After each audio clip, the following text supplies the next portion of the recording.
Mesdames les membres du jury, Mesdames les organisatrices, chères contradictrices, très cher auditoire, 200 millions de célibataires coupés du monde, propulsés dans une cavité de quelques centimètres carrés. Dans 72 heures, il n'en restera plus qu'un. Qui sera le gamète idéal? C'est vous qui décidez. Ajoutez à cela un générique rythmé, une voix off encore plus grave que la mienne et un plateau télévisé. Vous pourriez presque vous croire un samedi, confortablement installé devant votre petit écran, à regarder un animateur survolté vous présenter la toute dernière émission de télé-réalité qui animera les discussions des Français tout l'été. Heureusement, il n'en est rien. Et s'il est fort probable, statistiquement, que nous soyons samedi soir, voire même que ce spectacle soit destiné à être retransmis ultérieurement sur écran, c'est un tout autre cirque auquel se livrent au moins 2 candidats. Ces deux-là savent-ils vraiment ce qui s'apprête à se jouer devant leurs yeux? Pourquoi lancer tant de participants au départ du marathon de la vie lorsque l'on sait pertinemment que cette course se termine fatalement? Parce que vivre, c'est déjà une victoire. Celle d'un spermatozoïde sur ces millions de congénères. Mais laissons ce couple à ses occupations. Afin de désigner un vainqueur, sachons quelle bataille va se jouer avant de pénétrer dans cette arène dans laquelle le gladiateur plaideur aura vite fait d'être désarmé. Procédons au préalable et indispensable affûtage des termes du sujet. Vivre, c'est d'abord être en vie, exister. Mais surtout, c'est mener une certaine vie. En ce sens, il y a donc bien plus d'une vie à mener. Littéralement, la victoire est le succès obtenu dans un combat, une bataille, une guerre. Toutefois, si l'on choisit de prendre ce vocable dans une autre acception, il s'agira plus simplement de l'heureuse issue d'une situation. Quant au « parce que », « déjà » et « une », ils sont loin d'être des mots de seconde zone. Bien au contraire, ils font toute la subtilité du sujet. La conjonction de subordination « parce que » indique que la proposition qui suit exprime la cause. Il nous faudra donc en déterminer la conséquence. L'adverbe « déjà » sert à renforcer une constatation qui ne fait plus aucun doute. Cela implique en outre qu'on est en bonne voie, mais également que l'on peut mieux faire. Enfin, en bon article indéfini qui se respecte, une ou un indique un objet indéterminé. Et c'est seulement lorsqu'il n'est pas adjectif numéral cardinal qu'il est alors le premier d'une infinité.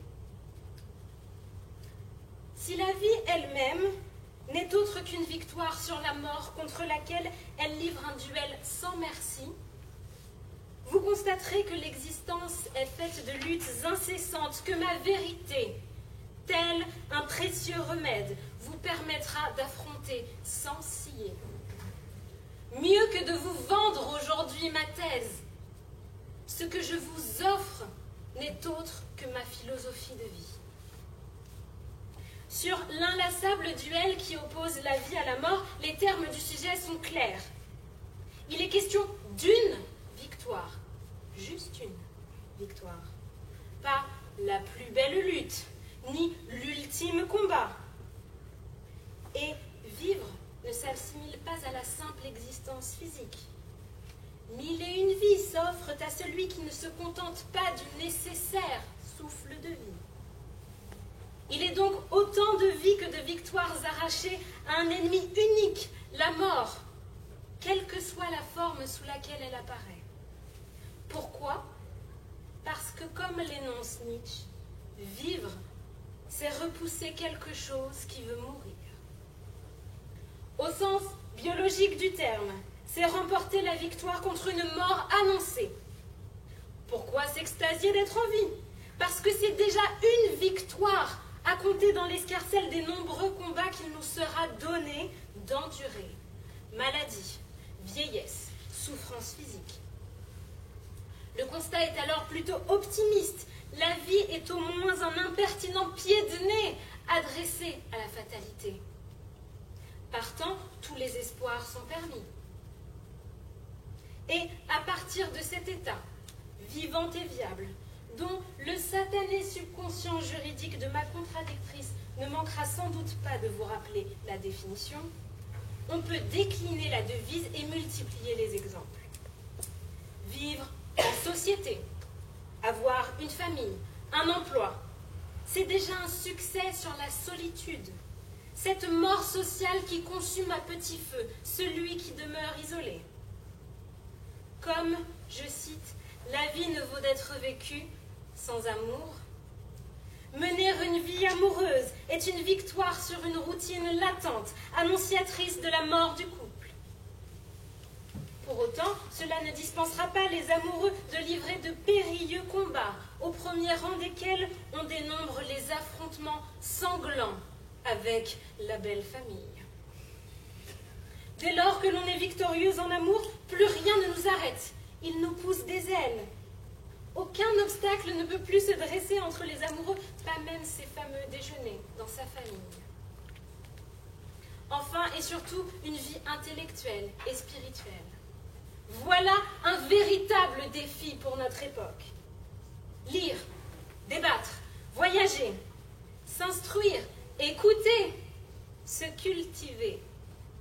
C'est déjà une victoire arrachée non sans difficulté aux ordinateurs et télévisions, père et mère d'oisiveté, prête à consommer et passivité. Quelle victoire que d'échapper à ces fossoyeurs de l'âme! Il n'en restera pas moins que l'esprit mène bien d'autres batailles contre des tourments existentiels. Mais sauvé des eaux de l'ignorance par une chaloupe affrétée par nos soins, il rejoindra, à n'en pas douter, les rives de la tranquillité. Vous l'avez constaté, ce que je vous propose est un produit révolutionnaire. Un remède gratuit, 100% naturel, délivré sans ordonnance, et surtout qui ne contribue pas à creuser le gouffre abyssal de la sécurité sociale. La posologie est la suivante. Appliquer le vadémécum vivre, c'est déjà une victoire chaque matin sur vos contrariétés. Vous serez immédiatement soulagé. Effet garanti. Adieu morosité ambiante. Bonjour optimisme et entrain. La clé est de relativiser afin de bien commencer votre journée. Bien sûr, ma contradictrice pourrait soutenir que vivre n'est même pas une victoire. Pourquoi? Parce que la vie ne serait pas un combat, qu'il n'y aurait pas d'enjeu à la clé. Si ma contradictrice prétendait cela, c'est qu'au mieux, elle vit dans le déni, et qu'au pire, elle vous révèle sa mauvaise foi. Car il me semble bien que ma contradictrice prend les transports en commun tous les jours aux heures d'affluence. Quel plus vil combat que celui auquel se livrent les utilisateurs de la RATP tous les matins sur les quais du métropolitain. S'extraire vivant d'un wagon surpeuplé n'est-il pas déjà en soi une victoire? Il est certain que la vie est loin d'être un long fleuve tranquille. Bien au contraire, c'est un violent torrent qui emporte tout sur son passage et dont le cours est semé d'embûches, qui prennent la forme d'autant de contrariétés qu'il nous faut affronter. Dès lors, pourquoi refuser mon remède, qui aura pour effet de vous soulager de tant de soucis? Pire encore, ma contradictrice pourrait tenter de vous faire croire, s'agissant de cette vie biologique, que c'est à tort que notre société magnifie la vie en adoptant notamment des lois qui prohibent formellement toute forme d'atteinte à celle-ci. Si elle faisait ce choix, ma contradictrice oublierait sciemment de vous dire qu'elle et moi partageons au moins un point commun. Il y a quelques années, sur les bancs d'une faculté voisine, nous avons suivi ensemble un cours dédié aux fondements philosophiques de l'éthique médicale.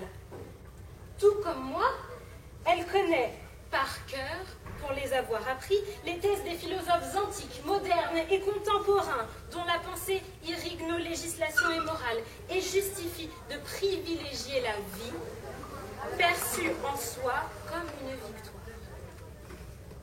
La thèse de ma contradictrice est donc plongée dans un profond coma, dans des lymphes de lieux communs. Réjouissons-nous toutefois qu'il lui reste quelques minutes à vivre, car défendre pareille cause, c'est déjà une victoire.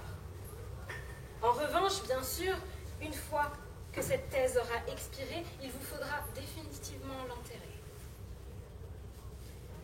Considérer que vivre est une victoire est une planche d'appel. Elle permet de rebondir avant de plonger dans le grand bassin des tourments et luttes à venir. Le saut n'est pas moins effrayant pour autant, ni la chute moins risquée. Mais bien utilisé, ce tremplin permet de prendre de la hauteur en vue d'affronter l'adversité, plutôt que de se contenter de glisser et de se laisser couler.